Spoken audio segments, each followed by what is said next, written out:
വർക്ക്ഷോപ്പിൽ നിന്ന് ആളെ വിളിക്കണോ? അടുത്തത് എടുക്കും, നല്ല നീളമുള്ളത് എടുക്കും, നീളമുള്ളത്. റേഷൻ കടയുടെ ഇംഗ്ലീഷ് എന്തുവാ? 5 മണി എന്ന് പറഞ്ഞാൽ കറക്റ്റ് 5 മണിക്ക് തന്നെ ഞങ്ങളുടെ മാം പൊക്കോളാൻ പറയും. അല്ലെങ്കിൽ ഒരു 4:57 പൊക്കോളാൻ പറയും. അപ്പോൾ എൻ്റെ വീട് അടുത്തായതുകൊണ്ട് ഞാൻ മിക്കവാറും ഒരു 5:10 ആകുമ്പോൾ തന്നെ ഞാൻ എൻ്റെ വീട്ടിലോട്ട് എത്തും. അപ്പോൾ പൊക്കോളാൻ പറഞ്ഞുകൊണ്ട് ഞാൻ പിന്നെ അവിടെ ടേബിളിൻ്റെ മുകളിൽ കുറേയൊക്കെ ഉണ്ടല്ലോ എൻ്റേതായ സാമഗ്രികളൊക്കെ, അതൊന്നും മറന്നു പോകാതിരിക്കാൻ വേണ്ടിയിട്ട് ഞാൻ പെട്ടെന്നെല്ലാം കൂടെ വാരിപ്പറക്കി എടുക്കുകയാണ്. പിന്നെ ഓഫീസിലിരിക്കുമ്പോൾ ഞാൻ എൻ്റെ മുടി അങ്ങനെ ആയിരിക്കും കെട്ടി വെക്കുന്നത്, അഴിച്ചിടുമ്പം എനിക്കും എന്തോ പോലെയാണ്. പിന്നെ ഈ അങ്ങോട്ട് വിടുമ്പോഴേക്കും പിന്നെ അതുപോലെ തന്നെ ഞാൻ ഓഫീസിലേക്ക് വരുമ്പോഴും മുടിയൊക്കെ അഴിച്ചിട്ടിട്ടൊക്കെയാണ് വരുന്നത്. അന്നേരം മുടി അങ്ങനെ കെട്ടി വയ്ക്കുന്നത് ഒരു മാതിരിയല്ല. ഓഫീസിൽ ഇരിക്കുമ്പോൾ കംഫർട്ടിന് വേണ്ടിയിട്ടാണ് ഞാൻ മുടി അങ്ങനെ കെട്ടി. അങ്ങനെ ഹെൽമെറ്റ് എല്ലാം കൂടെ എടുത്തിട്ട് ഇറങ്ങിയപ്പോഴാണ് എനിക്കൊരു വലിയ പണി എൻ്റെ വണ്ടി വഴി എനിക്ക് വരാൻ പോകുന്നു എന്ന് ഞാൻ അറിഞ്ഞത്.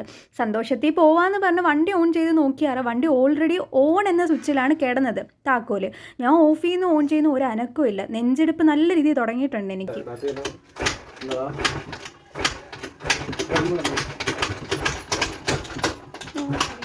എനിക്കറിയത്തില്ല. പണിക്കാർ വന്ന് കിക്കറൊക്കെ അടിച്ച് നോക്കി, എന്നിട്ടും എൻ്റെ വണ്ടി ഒരു അനക്കവും ഇല്ല. പിന്നെ മാം ഇറങ്ങാൻ പോകുന്നേ ഉണ്ടായിരുന്നുള്ളൂ. അപ്പോൾ പുള്ളിക്കാരിയുടെ ഹസ്ബൻഡിനെ വിളിച്ച് ചോദിച്ചപ്പോൾ ആ സാറിന് അറിയായിരുന്നു പണിക്കാരെ അല്ലെങ്കിൽ ഈ സ്കൂട്ടറൊക്കെ നോക്കുന്ന ആളുകളെ. എന്തോ ഭാഗ്യത്തിനാണ് അറിയാവുന്നതും വിളിക്കാൻ തോന്നിയതും ഒക്കെ. കാരണം എനിക്ക് ആരെയും അറിയത്തില്ല, എൻ്റെ വീട്ടിലുള്ളവർക്കും ഇങ്ങനെയുള്ള ആരെയും അറിയത്തില്ല. നമുക്കൊരാവശ്യം വരുമ്പോൾ നമുക്കിങ്ങനെ ആരും ഇല്ലല്ലോ എന്ന് അപ്പോഴാണ് ശരിക്കും നമ്മൾ കോണ്ടാക്റ്റ് വേണം. നമ്മൾ പ്രത്യേകിച്ച് വണ്ടിയുടെയൊക്കെ കാര്യം വരുമ്പോൾ നമ്മൾ ഇതുപോലുള്ള ആളുകളായിട്ടൊക്കെ കോണ്ടാക്റ്റ് വേണം എന്ന് ഞാൻ സത്യം നല്ലപോലെ മനസ്സിലാക്കിയൊരു നിമിഷമായിരുന്നു അത്. അങ്ങനെ ആ സാറ് പറഞ്ഞിട്ട് വന്ന ഒരു പണിക്കാരനാണിത്. ബാറ്ററിക്ക് എന്തോ പറ്റിയതാണെന്ന് പറഞ്ഞിട്ട് ബാറ്ററിയുടെ ആളെ വിളിച്ചുകൊണ്ട് വരാമെന്ന് പറഞ്ഞിട്ട് പോയി. അപ്പം മാം മോളെ ഇവിടെ നിർത്തിയിട്ടാണ് പോയത്. അവൾ ഇവിടെ നിന്നിരുന്നു. അപ്പോൾ എനിക്കൊരു കൂട്ടുമായി. പിന്നെ മാമിൻ്റെ ഫോണിലാണ് ഈ പണിക്കാരനും പിന്നെ സാറൊക്കെ വിളിക്കുന്നത്. അപ്പോൾ ഫോണും കൂടെ ഏൽപ്പിച്ച് പോകാൻ ഒരാളായതുകൊണ്ട് ഞങ്ങൾ പിന്നെ അവിടെ ഇരുന്ന് സംസാരമൊക്കെ ആയിരുന്നു. ഞാൻ ചിരിക്കുന്നുണ്ടെങ്കിലും എൻ്റെ ഉള്ളുകൊണ്ട് നല്ല ഇടിപ്പുണ്ട്. കാരണം പുതിയ വണ്ടിയാണ്, 5 മാസമേ ആയുള്ളൂ. എന്തുവാ സംഭവിച്ചേ എന്നൊന്നും എനിക്കറിയാൻ വയ്യ. അവിടെ നിന്നൊരു പണിക്കാരൻ പറഞ്ഞു രാവിലെ 2-3 വട്ടം ഇവിടെ വെള്ളം മേടിക്കാൻ വന്നപ്പോൾ എൻ്റെ വണ്ടി ഓണായി കിടക്കുന്നത് കണ്ടു, പക്ഷേ എന്തോ കാര്യത്തിന് വേണ്ടി ഓണാക്കി ഇട്ടതാന്ന് കരുതി, അതുകൊണ്ടാണ് പറയാത്തതെന്ന്. എന്തായാലും ഒന്ന് ചോദിക്കുമോ? ആരെങ്കിലും ചുമ്മാ വണ്ടി ഓൺ ചെയ്തിടത്തില്ലല്ലേ. എൻ്റെ അശ്രദ്ധ, ആരെയും നമ്മളൊന്നും പറയണ്ട. എൻ്റെ അശ്രദ്ധ അല്ലെങ്കിൽ എൻ്റെ ഓർമ്മക്കുറവ് കൊണ്ടാണ്. ഞാനിങ്ങനെ വണ്ടി ഓഫ് ചെയ്യുന്ന ആളാണ്, അങ്ങനെ ഓഫ് ചെയ്യാതിരിക്കുന്ന ആളല്ല. പക്ഷേ എന്തുകൊണ്ടോ എനിക്കങ്ങനെ ഒരു പിഴവ് സംഭവിച്ചു. അപ്പം എനിക്ക് ഭയങ്കര നെഞ്ചെടുപ്പെന്ന് വെച്ചാൽ പുതിയ വണ്ടിയല്ലേ, ആ വണ്ടി ചിലവ് അതൊന്നും അല്ല. എന്നാലും വണ്ടിക്ക് എന്തെങ്കിലും വന്നപ്പോൾ എനിക്കങ്ങ് എന്തോ ഇതുവരെ ഇല്ലാതിരുന്ന ഒരു വിഷമമൊക്കെ ആയിരുന്നു എനിക്ക്. അങ്ങനെ ബാറ്ററി ആണോ എന്നറിയാൻ വേണ്ടി പുതിയൊരു ബാറ്ററി കൊണ്ടുവന്ന് വെച്ച് നോക്കിയപ്പം എൻ്റെ വണ്ടി സ്റ്റാർട്ട് ആവുന്നുണ്ട്. എൻ്റെ ബാറ്ററി എടുത്ത് മാറ്റിയിട്ട് ചാർജുള്ളൊരു പുതിയ ബാറ്ററിയാണ് അതിലേക്ക് ഫിറ്റ് ചെയ്ത് വെച്ചത്. അപ്പം നോക്കിയപ്പോൾ എൻ്റെ വണ്ടി സ്റ്റാർട്ടായി. അപ്പോൾ ബാറ്ററിയുടെ പ്രശ്നം, അതായത് ഞാൻ വണ്ടി ഓൺ ചെയ്തിട്ട് രാവിലെ തൊട്ട് വൈകുന്നേരം വരെ കിടന്നപ്പം വണ്ടി ബാറ്ററി ചാർജ് ഇറങ്ങി.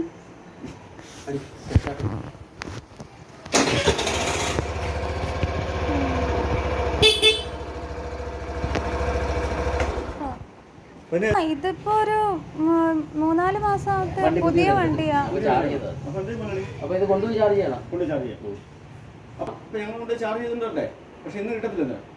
ആണോ? ഈ ഓർമ്മക്കുറവും മറവിയൊക്കെ ഉണ്ടെന്ന് എനിക്കറിയാം. പക്ഷെ അതൊക്കെ ഇപ്പം സീരിയസ് ആയിട്ട് വന്നുകൊണ്ടിരിക്കുക. അപ്പോൾ എനിക്ക് തന്നെ എന്നോട് ഭയങ്കര ഒരുമാതിരിയൊക്കെ ഉണ്ടായിരുന്നു. പിന്നെ ഞാൻ ഇവരുടെ നമ്പറൊക്കെ മേടിച്ച് വെച്ചു. കാരണം ഇനി ആരെയും അറിഞ്ഞുകൂടാ, അങ്ങനെ ഒരു അവസ്ഥ വരരുതല്ലോ. ഉച്ചയ്ക്ക് കഴിച്ചിട്ട് വന്നപ്പം ഞാനിങ്ങനെ ജനാലിൽ കൂടെ നോക്കിയപ്പോൾ എൻ്റെ വണ്ടിയിൽ താക്കോൽ കിടക്കുന്നത് ഞാൻ കണ്ടായിരുന്നു.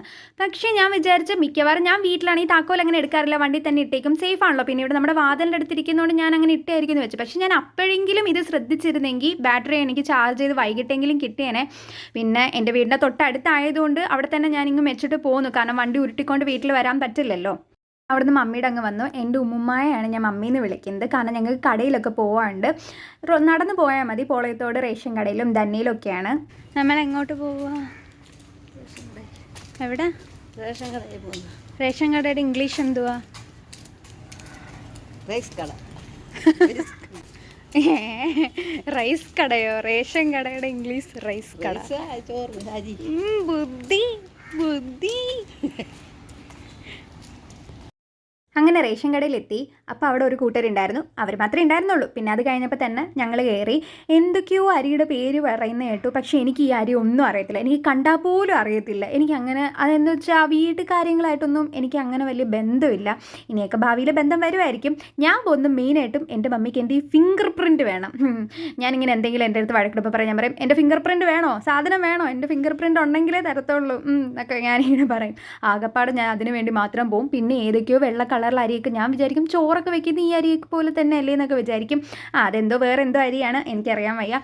അതിന് ഞങ്ങൾ ഈ പോളിത്തോട്ടിൽ കൂടെയാണ് ഈ വാലേ ഞങ്ങൾ നടക്കുന്നത്.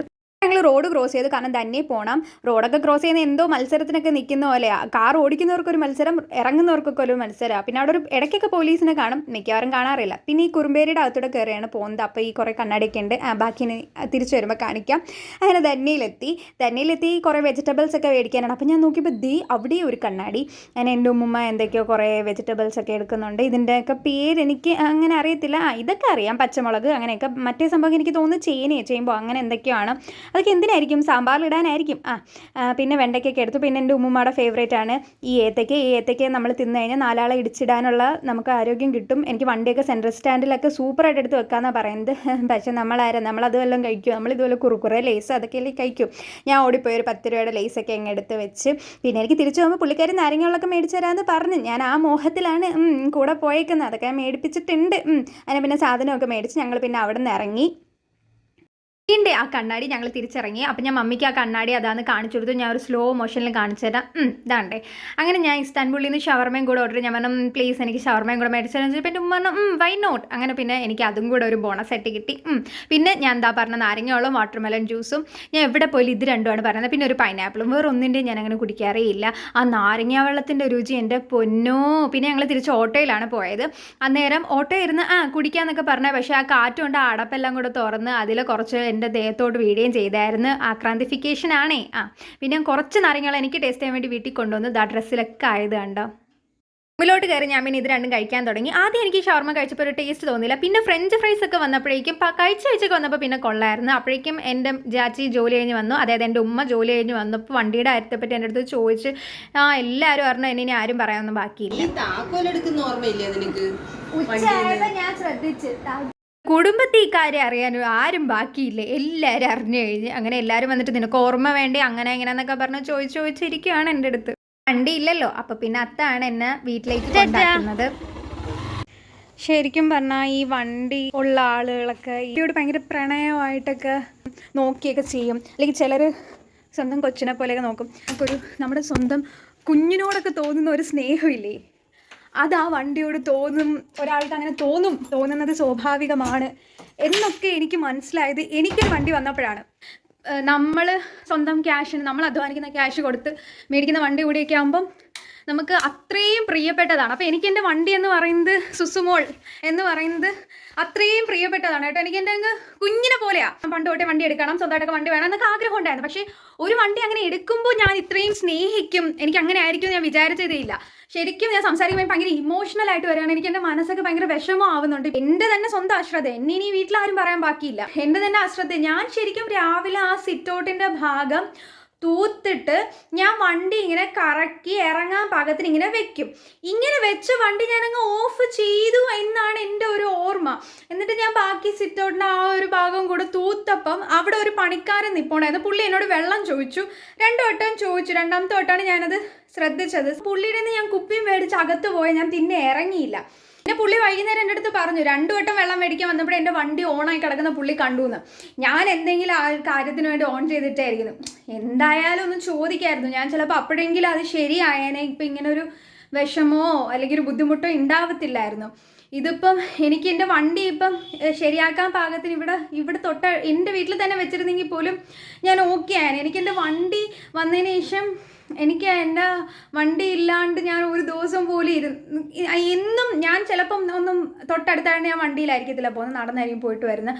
എന്നാലും പോകുമ്പോഴും വരുമ്പോൾ എല്ലാം വണ്ടി അവിടെ ഇരിക്കുന്ന കാണുമ്പം എനിക്ക് എന്തോ ഇന്നും ഇല്ലാത്തപ്പോൾ എനിക്കെന്തോ സ്വന്തം കുഞ്ഞു കൂടെ ഇല്ലാത്തൊരു അമ്മയുടെ ഒക്കെ സങ്കടമില്ലേ, കേൾക്കുന്നവർക്ക് ക്രിഞ്ചായിട്ട് തോന്നുന്നു. എനിക്ക് അറിയത്തില്ല, എനിക്ക് ഭയങ്കര വിഷമം വരുന്നത്. എനിക്ക് അങ്ങനെ വണ്ടി ഇല്ലാത്തതുകൊണ്ട് എനിക്ക് പാവം എൻ്റെ വണ്ടി, എനിക്ക് കരച്ചിലൊക്കെ വരുന്നത്. അത്ര വിഷമമുണ്ട്. സുസുമോൾ ഒറ്റയ്ക്കായി ചിരിക്കുന്ന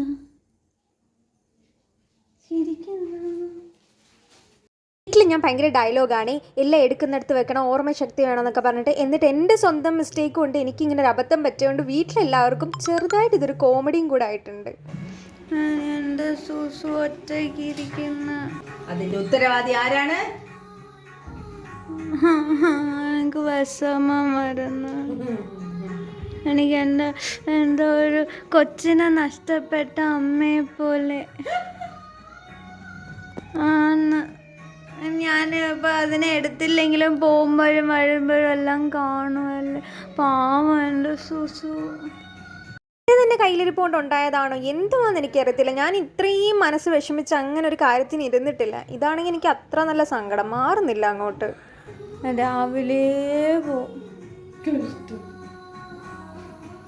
ഞാൻ രാവിലെ പോകും. നോക്കിക്കോ, 9 മണിക്ക് മുന്നേ പോവും. 8:45 പോവും ഞാൻ.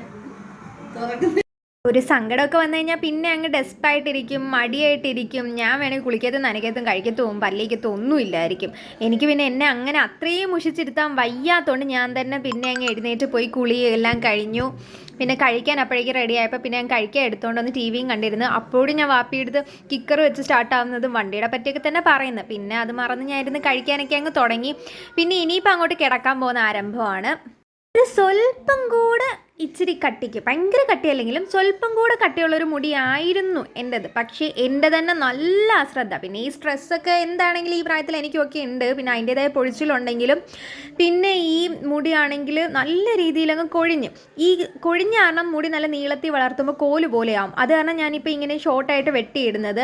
പിന്നെ ഞാൻ എല്ലാ ദിവസവും അതുകൊണ്ട് ഇപ്പോൾ മുടങ്ങാതെ ചടയൊക്കെ എടുത്ത് കളയും. പിന്നെ ഞാൻ മുടി ഇങ്ങനെ മുകളിലോട്ടും കൂടെ കെട്ടി വെച്ചിട്ടാണ് കിടക്കുന്നത്. പിന്നെ നദീനും നല്ലതാണ് ഈ മുകളിലോട്ട് മുടി കെട്ടി വെക്കുന്നത്, കുറച്ചുകൂടി നല്ലതായിട്ടിരിക്കും. പിന്നെയൊക്കെ ആണെങ്കിൽ രാവിലെ എഴുന്നേൽക്കുമ്പോൾ മുടി വീണ്ടും ചുളിങ്ങിയൊക്കെ ഇരിക്കും, ഒരു രസം കാണത്തില്ല.